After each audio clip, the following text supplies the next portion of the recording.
Halo sahabat Bunda, selamat datang di channel kami. Di sini, kita akan berbagi cerita penuh emosi, mulai dari tawa hingga air mata. Dalam kisah-kisah yang terinspirasi dari pengalaman hidup nyata. Jangan lewatkan setiap cerita menyentuh yang akan membuat hati Anda terasa lebih hidup. Yuk, tekan tombol like dan subscribe sekarang juga. Saya doakan buat sahabat Bunda yang sudah like dan subscribe semoga selalu dilancarkan rezeki dan segala urusannya, amin ya robbal alamin.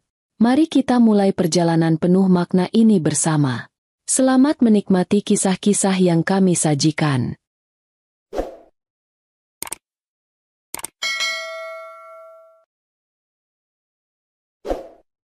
Saat matanya terbuka kembali, Alia mendapati dirinya terbaring di ruang rumah sakit, dengan selang infus terpasang di tangannya. Kepalanya terasa berat dan tubuhnya terasa sakit di beberapa bagian, terutama di pinggang dan kaki. Beberapa perawat terlihat sibuk memeriksa kondisinya, dan di samping tempat tidurnya, ada sosok yang tak asing lagi, Reza. Suaminya, yang tampak cemas, berdiri di sana dengan wajah khawatir, memandangnya dengan tatapan yang penuh kekhawatiran. "Alia, sayang, kamu baik-baik saja?" Tanya Reza dengan suara yang lembut, namun penuh rasa cemas. Ia menggenggam tangan Alia dengan erat, berusaha menunjukkan bahwa ia peduli. Alia mencoba mengumpulkan pikirannya, merasa sedikit kebingungan setelah kejadian yang begitu mendalam. Meski ia merasa lelah dan masih sedikit pusing, ia mencoba untuk tetap tenang, meski dalam hatinya ada rasa curiga yang mendalam terhadap Reza. "Reza, apa yang sebenarnya terjadi?" Tanya Alia pelan. Suaranya terdengar sedikit serak. "Kenapa mobil itu bisa menabrak saya? Saya merasa ini bukan kecelakaan biasa." Wajahnya menatap Reza dengan mata yang penuh pertanyaan. Ia bisa merasakan ada yang tidak beres.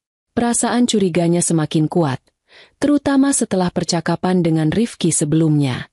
Reza tampak terkejut mendengar pertanyaan Alia, tetapi ia berusaha untuk tetap tenang. "Sayang, itu hanya kecelakaan. Mungkin pengemudi mobil box itu kehilangan kendali atau mungkin sedang terburu-buru. Kamu tidak perlu khawatir. Aku sudah menghubungi pihak rumah sakit agar kamu bisa mendapatkan perawatan terbaik." Namun, meskipun Reza berusaha menjelaskan dengan suara yang tenang, ada sesuatu yang berbeda dalam cara ia berbicara. Alia bisa merasakan ketegangan di udara, meskipun ia tidak bisa menjelaskan dengan pasti apa yang membuatnya merasa demikian.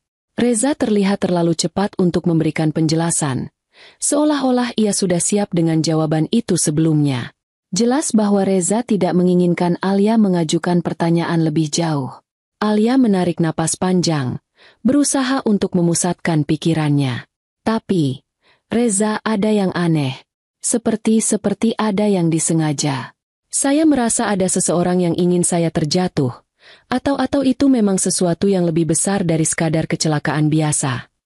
Reza mengangkat alisnya, tampak sedikit terkejut, tetapi ia berusaha menyembunyikan kegelisahannya. "Alia, ini hanya kecelakaan. Mungkin kamu hanya terlalu berpikir. Kamu seharusnya beristirahat dan fokus pada pemulihanmu saja. Semua akan baik-baik saja." Alia menatap suaminya dengan mata yang tajam. Ada sesuatu dalam kata-katanya yang terasa seperti upaya untuk menenangkan dirinya, tetapi ia tahu itu lebih dari sekadar itu. Reza berusaha meyakinkannya, tetapi intuisinya mengatakan sebaliknya. Ia merasa semakin yakin bahwa kejadian ini bukanlah kebetulan. Ada sesuatu yang lebih dalam, sesuatu yang tak ingin Reza ungkapkan. "Apa kamu yakin itu kecelakaan, Reza?" Tanya Alia. Suara suaminya semakin terasa asing. "Karena saya merasa ada yang lebih besar yang sedang terjadi. Saya merasa ini tidak hanya tentang saya, bukan hanya tentang mobil itu." Reza terdiam sejenak. Wajahnya tampak sedikit memerah, meskipun ia berusaha tetap tersenyum. "Alia, kamu hanya perlu tenang. Itu yang paling penting sekarang. Jangan terlalu berpikir tentang hal-hal yang tidak perlu." Namun, Alia tetap tidak bisa mengabaikan firasat buruk yang terus mengganggunya. Tindakannya yang tampak terlalu sempurna, seolah ingin menutup semua pertanyaan, justru menambah kecurigaannya. Sesuatu di dalam dirinya mengatakan bahwa ia harus berhati-hati. Kecelakaan ini, Mungkin hanya awal dari sebuah misteri yang jauh lebih besar. Suaminya, Reza, mungkin terlibat lebih dalam dari yang ia bayangkan. Dan ia harus menggali lebih dalam untuk menemukan kebenaran. Hari-hari setelah kecelakaan itu terasa semakin aneh bagi Alia. Meski ia telah dirawat di rumah sakit dan mulai merasa sedikit lebih baik, perasaan curiganya terhadap Reza semakin menguat. Ia tidak bisa mengabaikan sensasi bahwa ada yang tidak beres, bahwa kecelakaan yang hampir merenggut nyawanya bukanlah kebetulan.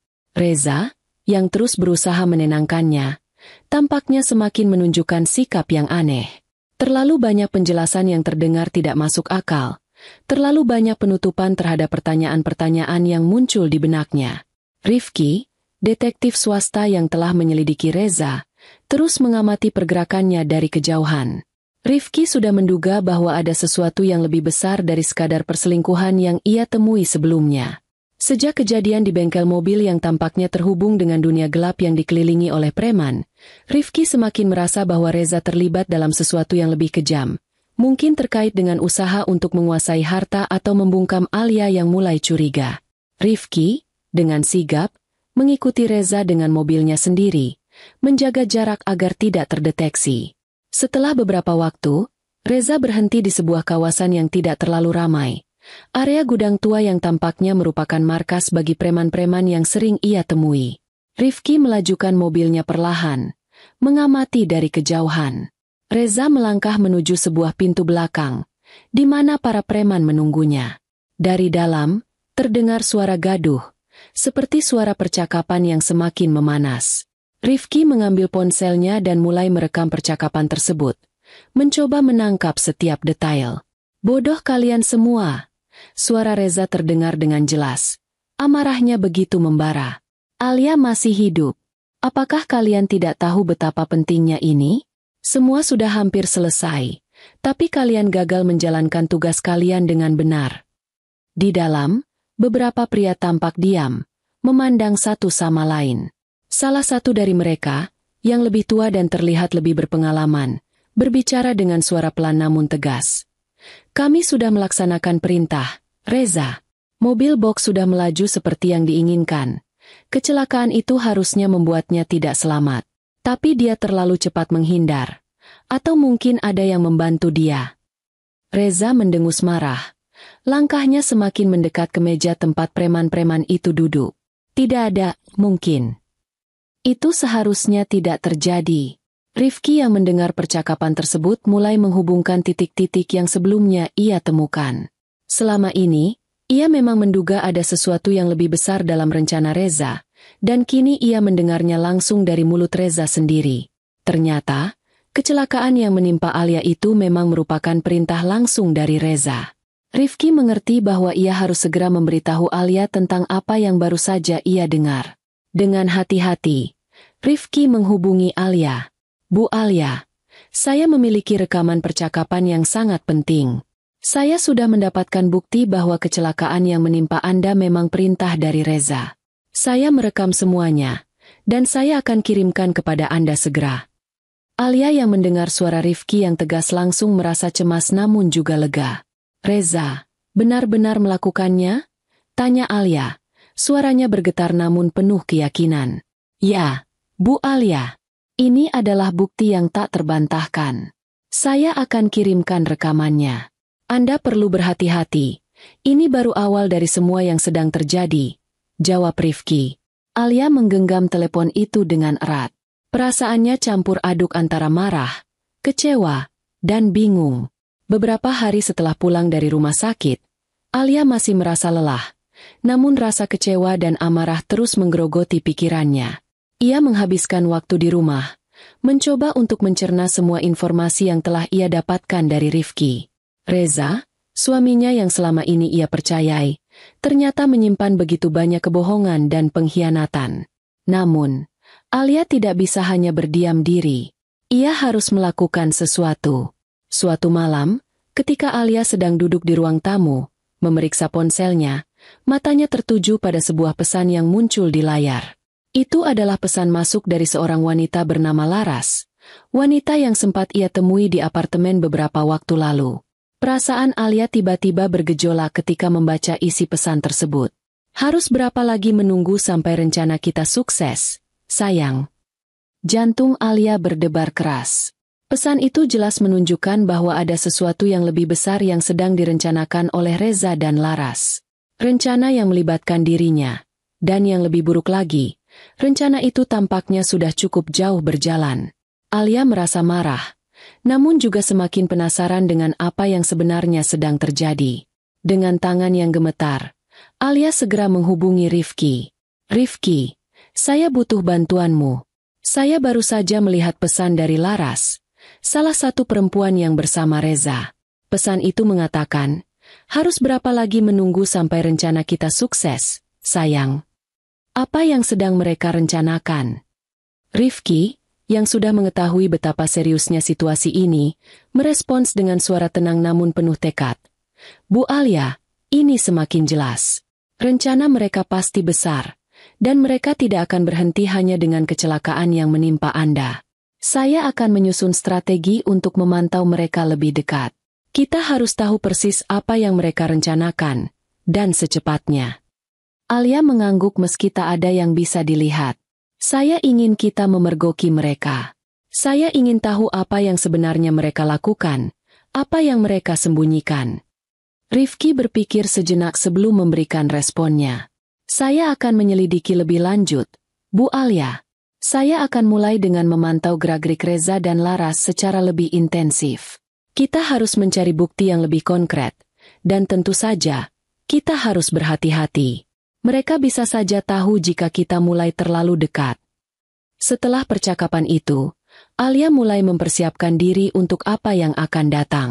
Alia merasa semakin tidak nyaman dengan setiap langkah yang ia ambil. Meskipun rasa takut dan cemas terus menggerogoti dirinya, ia tahu ini adalah satu-satunya cara untuk mendapatkan jawaban pasti.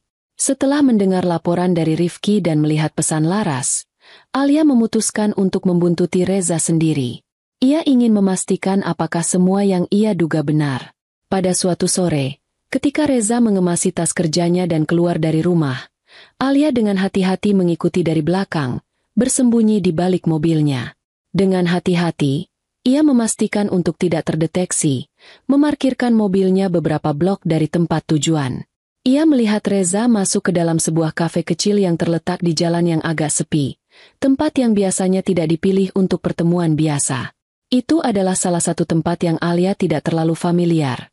Tetapi ia merasa sudah saatnya untuk menghadapi kenyataan.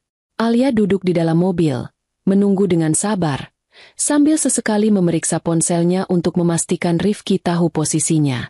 Setelah beberapa saat, ia melihat Laras memasuki kafe. Wanita itu mengenakan pakaian yang modis, tetapi ada sesuatu yang tidak beres.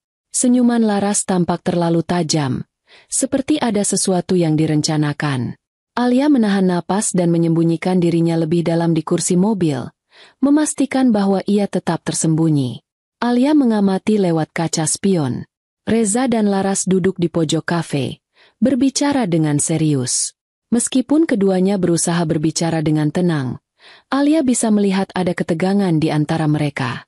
Setiap kata yang keluar dari mulut Laras tampak seperti bagian dari sebuah rencana yang lebih besar. Dan Alia merasa semakin dekat untuk menemukan kenyataan yang selama ini ia takutkan.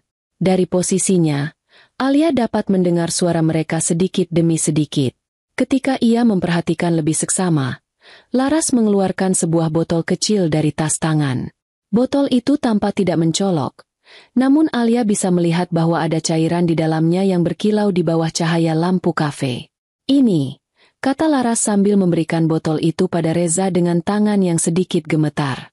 Hanya dengan memasukkan cairan ini ke dalam minuman Alia, dia bisa lumpuh total. Sayang, kita tidak perlu lagi susah payah merebut semua hartanya.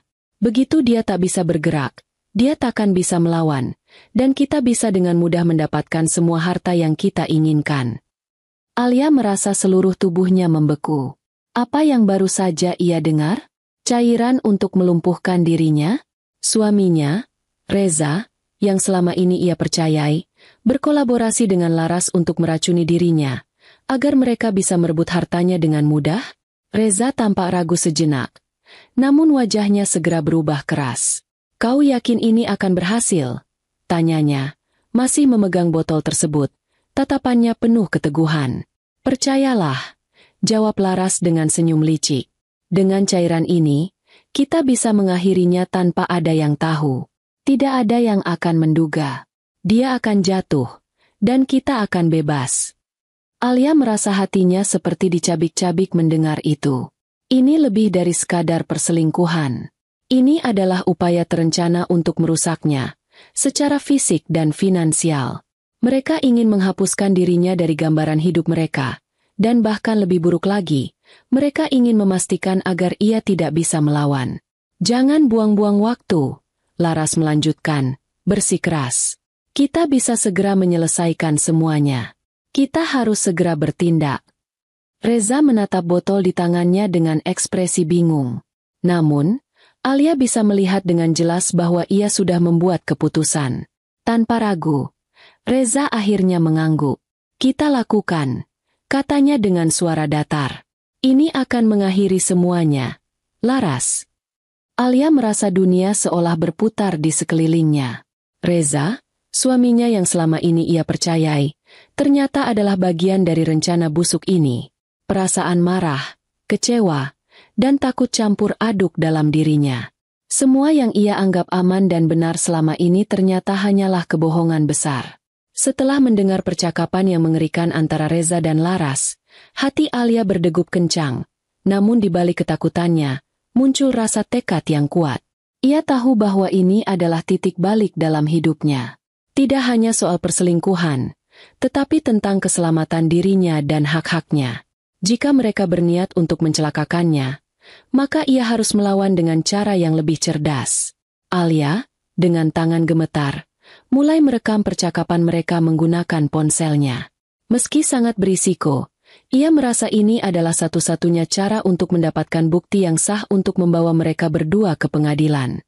Saat Reza dan Laras melanjutkan obrolan mereka, Alia memastikan untuk tidak bergerak atau membuat suara. Setiap kata yang keluar dari mulut mereka terekam jelas di ponsel, dan Alia merasa semakin yakin bahwa ini adalah awal dari akhir bagi mereka. Setelah beberapa menit, Reza dan Laras akhirnya beranjak dan keluar dari kafe, meninggalkan Alia dalam keadaan tercengang dan bergetar, namun dengan rasa keberanian yang baru tumbuh dalam dirinya.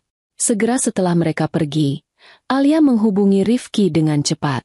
"Rifki, aku sudah merekam semuanya. Percakapan mereka. Mereka benar-benar merencanakan untuk melumpuhkan aku dan merebut hartaku. Aku akan kirimkan file rekaman ini padamu. Ini cukup bukti untuk memasukkan mereka ke penjara." Rifki mendengarkan dengan seksama, meski suara Alia terdengar cemas dan tegang. "Alia, kamu sudah melakukan langkah besar.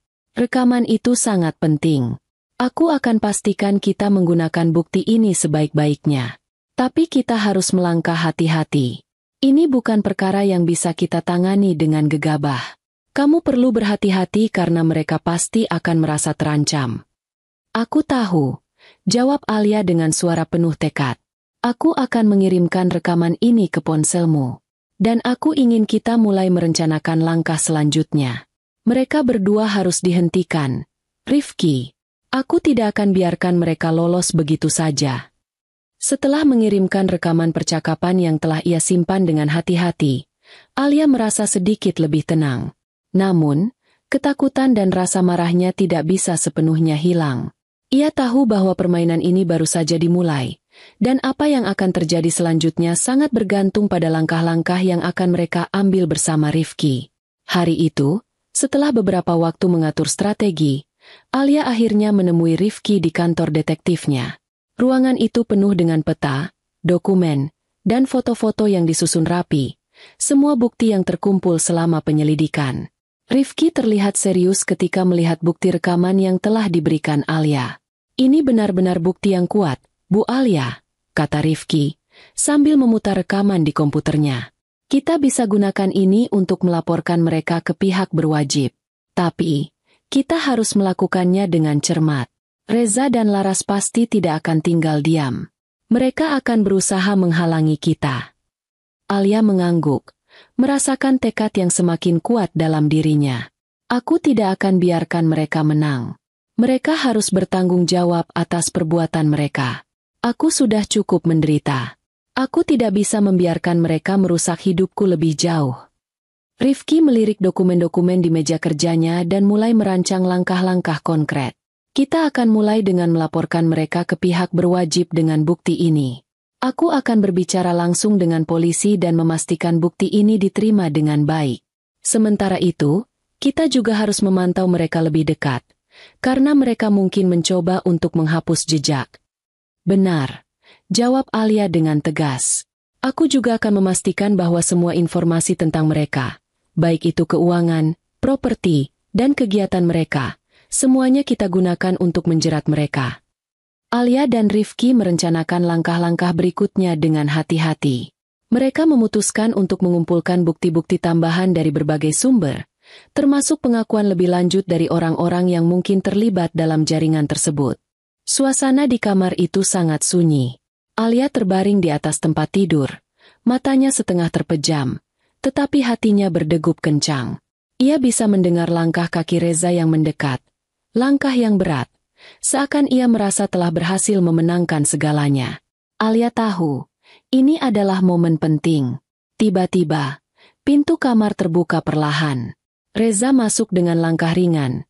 Wajahnya dipenuhi senyum yang penuh keyakinan.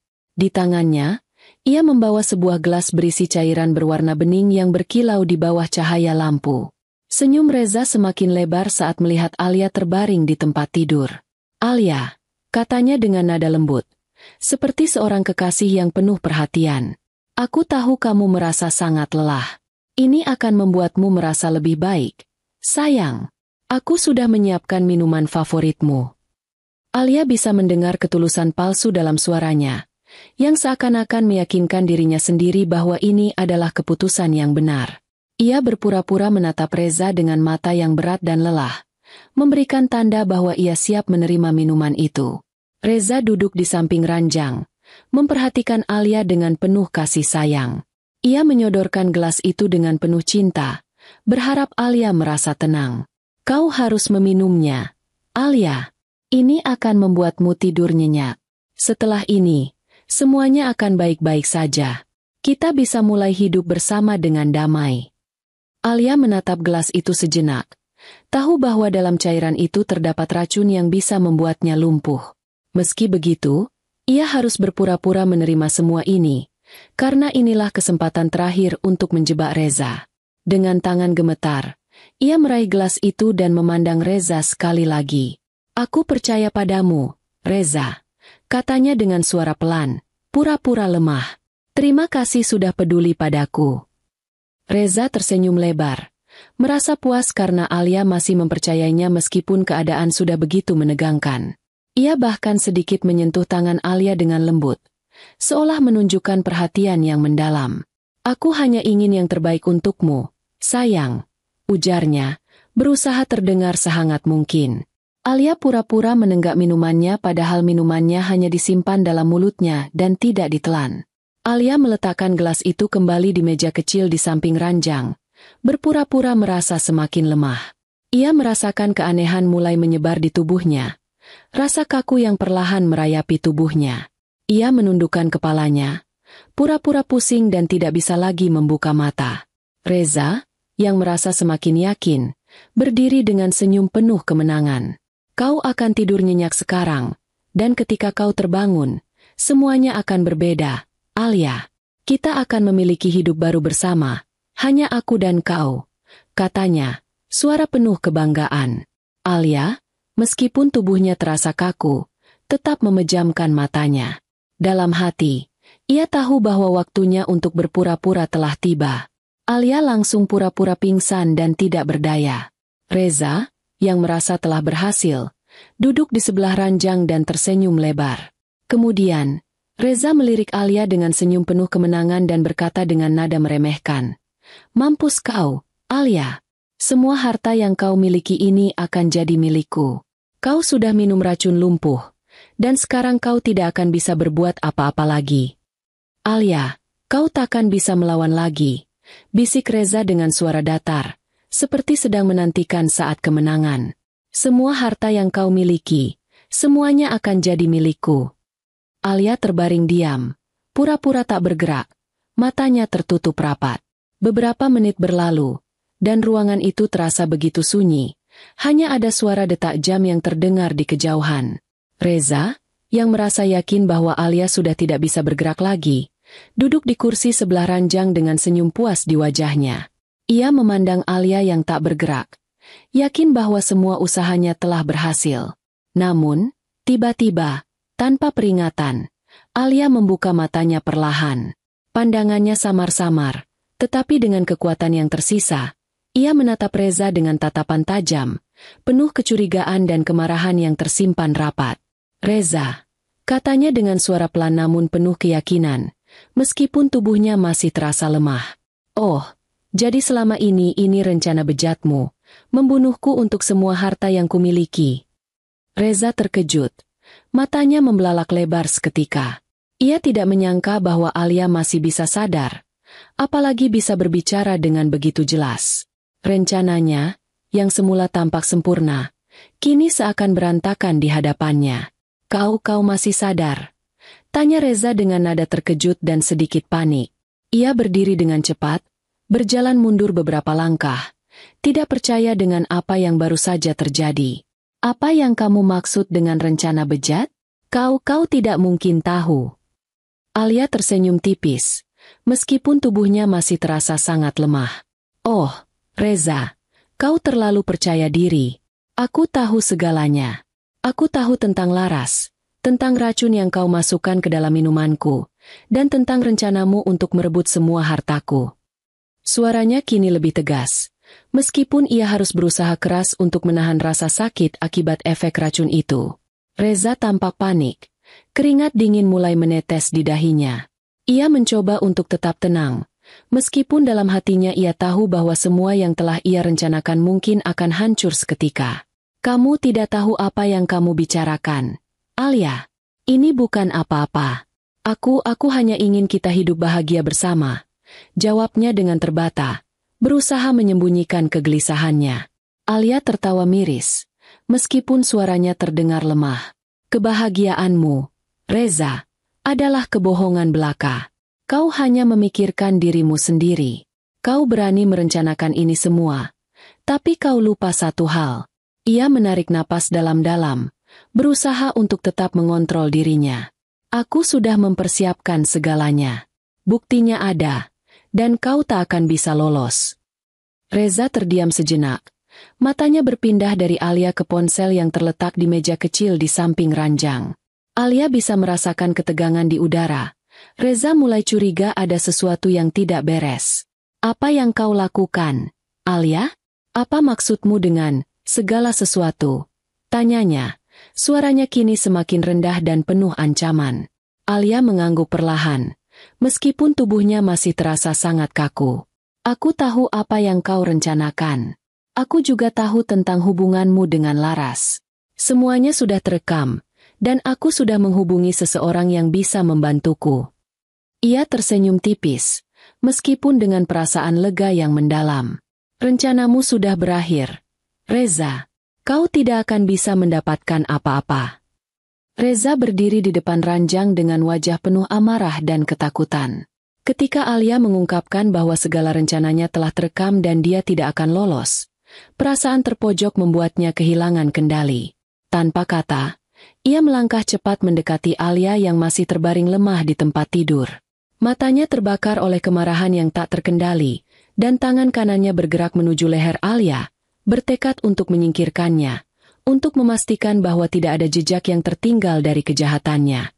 Namun, saat tangan Reza hampir mencekik leher Alia, ia mendengar suara keras dari pintu kamar yang tiba-tiba didobrak dengan keras. Sebelum ia sempat bergerak atau bahkan mengalihkan perhatian, sejumlah polisi dengan pakaian lengkap masuk ke dalam ruangan, membawa senjata dan mengarahkan perhatian mereka langsung pada Reza. "Polisi, jangan bergerak!" teriak salah satu polisi dengan tegas, matanya penuh kewaspadaan. Reza terkejut dan segera mundur, melepaskan tangan dari leher Alia yang masih terbaring lemah, tak percaya dengan apa yang baru saja terjadi. "Apa yang kalian lakukan di sini?" teriaknya, mencoba menjaga ketenangan meskipun jelas bahwa ia sudah panik. Alia yang masih lemah menatap dengan keheranan. Baru saja ia berpikir bahwa dirinya akan menjadi korban. Tiba-tiba situasi berbalik begitu cepat. Reza sudah terpojok. Seorang polisi yang lebih senior, yang tampaknya menjadi pemimpin tim, berjalan mendekat dan menatap Reza dengan tajam. "Kami datang untuk menangkapmu. Reza, kamu telah terlibat dalam rencana pembunuhan terhadap istrimu dan kerjasama dengan kelompok preman yang berbahaya," kata polisi itu dengan nada tegas, memperjelas bahwa Reza tak akan lolos dari jerat hukum. Reza terdiam, bibirnya bergetar. Selama beberapa detik, ia berusaha mencari kata-kata untuk membela diri, namun suaranya tersendat. Kalian salah paham. Saya tidak pernah. Saya tidak." Katanya terbata-bata. Namun, polisi itu tidak memberi kesempatan untuk melanjutkan penjelasan. "Kau pikir bisa mengelak setelah semua bukti yang ada? Kamera tersembunyi, rekaman percakapan, saksi, semuanya sudah kami kumpulkan. Kau sudah terjebak, Reza." Polisi itu melangkah maju dan dengan sigap memborgol tangan Reza. Reza terdiam, tidak bisa lagi menyangkal. Semua yang ia pikirkan tentang melarikan diri hancur seketika. Ia melihat ke arah Alia yang kini mulai duduk di tempat tidur, meskipun dengan tubuh yang masih lemah. Wajah Alia terlihat lebih tenang. Tidak ada lagi ketakutan yang dulu ia rasakan. Justru, ada ekspresi kemenangan yang tersirat di sana. "Apa yang kalian lakukan pada istri saya?" teriak Reza, berusaha menangkis kenyataan yang semakin jelas. Dia hanya pura-pura lemah. "Ini semua rencana kotor kalian." Namun, polisi hanya diam, dengan pandangan tajam dan penuh tekad. Seorang polisi lain kemudian mendekati Alia dan memastikan kondisinya. "Apakah Anda baik-baik saja, Bu Alia?" tanya polisi itu dengan perhatian. Alia mengangguk, meskipun masih terasa lemah. "Saya baik-baik saja," jawabnya dengan suara tegas, meskipun tubuhnya masih tidak sepenuhnya bisa digerakkan. Namun, ia tahu bahwa rencana yang telah ia susun dengan Rifki dan polisi kini telah berhasil. Reza tidak akan bisa lolos dari jeratan hukum. "Alia, kamu." Reza mendesis dengan kemarahan, merasa semakin terpojok. "Kenapa kamu lakukan ini pada aku? Kita bisa hidup bahagia. Kita bisa mulai dari awal." Alia menatapnya dengan dingin. "Tidak, Reza. Kamu sudah terlalu jauh. Semua ini sudah selesai. Kamu tidak bisa merampas hidupku, atau hidup orang lain, hanya demi kepentinganmu sendiri." Dengan tangan terborgol, Reza dibawa keluar dari kamar oleh polisi, dan Alia hanya bisa menatapnya pergi. Di sisi lain, di sebuah apartemen kecil yang terletak di kawasan yang sedikit lebih sepi, Laras tengah duduk santai di sofa, menatap layar ponselnya dengan penuh perhatian. Dia tampak tenang, tidak menunjukkan tanda-tanda ketegangan, seolah rencana yang telah dirancangnya bersama Reza akan segera membuahkan hasil. Namun, ketenangan itu hanya bersifat sementara. Tiba-tiba, suara ketukan keras dari pintu apartemennya memecah keheningan. Ia terkejut, namun masih mencoba menjaga wajahnya tetap tenang. Saat ia membuka pintu, sekelompok polisi langsung masuk dengan sigap, mengarahkan senjata mereka ke arahnya. "Laras, kami menangkap Anda atas tuduhan terlibat dalam perencanaan pembunuhan dan konspirasi dengan Reza untuk merebut harta istri sahnya, Alia," kata seorang polisi dengan suara tegas, mengungkapkan tuduhan yang membuat Laras terdiam sejenak. Laras tersentak. Wajahnya berubah pucat. Ia mencoba menahan diri, namun seketika tubuhnya terasa lemas. "Apa? Tidak, kalian salah. Saya tidak tahu apa-apa tentang itu," jawabnya panik, berusaha mencari alasan untuk membebaskan diri. Namun, polisi yang memimpin operasi tersebut tidak terpengaruh. "Kami tahu segalanya. Laras, rekaman percakapan kalian sudah kami kumpulkan, dan kami juga tahu bahwa Anda terlibat dalam merencanakan kecelakaan terhadap Alia," ujar polisi tersebut dengan nada tegas, menunjuk ke arah bukti-bukti yang telah disiapkan. Laras merasakan dunia seolah runtuh di sekitarnya. Semua yang selama ini ia anggap sebagai rencana sempurna untuk mendapatkan apa yang ia inginkan, kini berantakan. Semua bukti yang dikumpulkan, baik dari rekaman suara hingga saksi-saksi, menjeratnya tanpa ampun. Saya hanya membantu Reza. Dia bilang dia akan menikahi saya dan kita akan hidup bersama. Saya tidak tahu kalau ini akan berakhir seperti ini. Laras mencoba membela diri, namun nada ketakutannya semakin jelas terdengar. Polisi itu tetap teguh dan segera memborgol tangan Laras, membawanya keluar dari apartemen dengan langkah cepat. Semua alasanmu tidak akan membebaskanmu.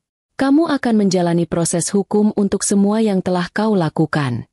Saat Laras dibawa keluar, ia menatap sekeliling apartemen dengan tatapan kosong, merasa bahwa hidupnya telah berakhir. Hari itu, akhirnya tiba juga saat yang sangat ditunggu oleh Alia, persidangan yang akan menentukan nasib Reza dan Laras. Di ruang sidang yang dipenuhi oleh berbagai pihak, suasana terasa sangat tegang. Di satu sisi, Alia duduk di kursinya dengan tegar, meskipun hati dan pikirannya penuh dengan emosi. Setelah berbulan-bulan berjuang, kini kebenaran akhirnya terungkap. Reza duduk di kursinya, wajahnya tampak gelisah. Ia memandangi Alia dengan tatapan penuh kemarahan dan kebencian, seolah masih berusaha untuk menyangkal segala yang sudah terjadi. Namun, tidak ada jalan untuk melarikan diri. Laras, di sisi lain, terlihat jauh lebih rapuh. Tak ada lagi senyum puas yang biasa ia tunjukkan. Wajahnya tampak pucat, terjebak dalam kenyataan bahwa semua rencananya telah gagal dan kini ia harus menghadapi hukum. Alia menahan tangisnya. Ia melihat ke depan, ke arah hakim yang sedang menyimak dengan seksama. Begitu banyak rasa sakit dan penderitaan yang harus ia lewati. Tapi hari ini adalah hari kemenangan. Hari di mana keadilan akhirnya ditegakkan. Ia berpikir tentang semua yang telah terjadi, dari kecelakaan yang hampir merenggut nyawanya, hingga pengkhianatan yang dilakukan oleh orang yang seharusnya ia percayai. Semua rasa sakit itu kini akan berakhir. Hakim kemudian memutuskan dengan tegas. Berdasarkan bukti yang ada, baik dari rekaman percakapan, kesaksian, dan bukti lain yang telah disampaikan, saya memutuskan untuk menghukum terdakwa Reza dan Laras dengan hukuman penjara. Reza, Anda dijatuhi hukuman penjara selama 20 tahun karena percobaan pembunuhan terhadap istri Anda, penggelapan harta, dan keterlibatan dalam jaringan kejahatan. Laras, Anda dijatuhi hukuman penjara selama 15 tahun karena keterlibatan dalam perencanaan kejahatan yang sama. Ketika Alia melangkah keluar dari ruang sidang, ia merasakan kebebasan yang begitu luar biasa. Penderitaan yang begitu lama akhirnya berakhir, dan untuk pertama kalinya dalam waktu yang sangat lama, ia merasa ringan. Tidak ada lagi bayang-bayang ancaman, tidak ada lagi ketakutan yang menghantuinya. Dengan langkah mantap, Alia berjalan keluar menuju hidup baru, di mana ia bisa merasakan kedamaian, kebahagiaan, dan kebebasan yang sebenarnya. Ia tahu bahwa meski perjalanannya belum sepenuhnya selesai, tetapi hari ini adalah babak baru dalam hidupnya yang lebih baik. Dan yang terpenting, ia tahu bahwa ia tidak akan pernah lagi terjebak dalam permainan kotor orang lain. Terkadang, hidup membawa kita pada perpisahan yang sulit, namun itu bukan akhir dari segalanya. Justru, di balik setiap tantangan dan kesedihan, ada kesempatan untuk bangkit dan menemukan kekuatan yang mungkin selama ini tersembunyi. Ingatlah, bahwa kebahagiaan sejati datang ketika kita belajar mencintai diri sendiri dan tetap melangkah maju, meski dunia terasa berat. Jangan pernah menyerah, karena masa depan yang lebih baik selalu menanti bagi mereka yang berani membuat perubahan.